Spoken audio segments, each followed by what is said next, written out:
Do you think life in the Middle Ages was as idyllic as it seems? Think again. The harsh reality of that time included unhygienic conditions and barbaric punishments for minor offenses. The Holy Inquisition was one organization that used painful methods to exercise divine justice, resulting in the deaths of thousands of people. In this video, we'll explore some of the worst punishments used during the Middle Ages, including rat torture, the iron spider, and more. So buckle up and get ready to be horrified.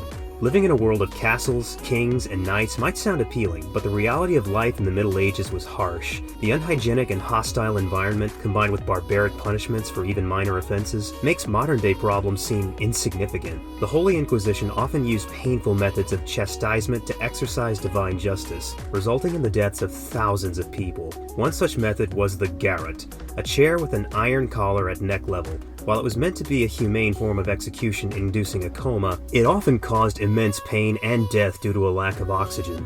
Rat torture has roots in ancient China and was introduced to Europe by the Dutchman 𝗪𝗂𝗪𝗏. The practice was used to extract confessions from suspects of conspiracy. If the executioner failed to get a confession, a cage with an opening was placed on the suspect's abdomen, containing at least one hungry rat. Embers were poured over the cage, forcing the rat to burrow into the victim's flesh for survival. Unable to escape quickly, the victim was slowly eaten alive. This barbaric practice caused unimaginable agony for those who refused to confess. The iron spider was a torture method commonly used on women, where their mammary glands were torn from their bodies. This painful execution was carried out with a cold or red-hot instrument that was rotated slowly, while the executioner pulled it forcefully. Survivors were left scarred for life and unable to breastfeed future children. In the case of Anna Pappenheimer, a German woman accused of witchcraft in 1600, her flesh was flayed and her adult children were forced to feed on her mammary glands as a final act of degradation.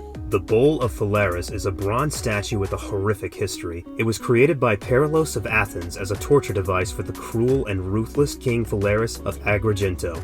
The hollow interior of the statue could house a person who would be cooked alive by embers placed under it. The orifices of the nose and snout allowed the victim's screams to give life to the bellows and sounds of the bull.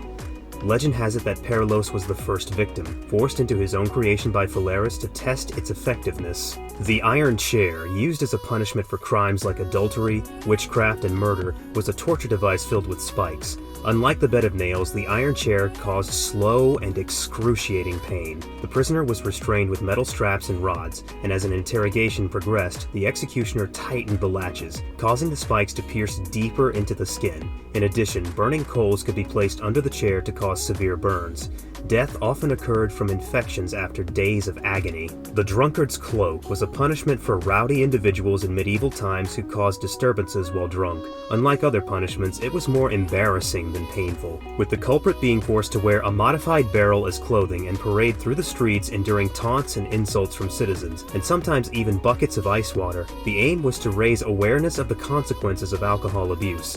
This lighthearted punishment may have caused some snickers and public embarrassment, but it ultimately served as a warning to drink less in the future. In conclusion, the Roman Empire's use of brutal and violent punishments was one of the factors that kept their subjects in line. While the Romans were known for their advancements in various fields, their foundation was built on fear and tyranny. It is fascinating to learn about the harsh penalties and public chastisements imposed on violators of the law, including crucifixions, damnatio and bestias, and penalty of the sack, and the burying alive of Vestal virgins. Have you ever thought about what the use of fear in governance would be like in modern times? Let us know your thoughts in the comment section below. Thank you for watching Historical Records Punishments. Don't forget to subscribe for more fascinating stories and facts about cruel and unusual punishments throughout history.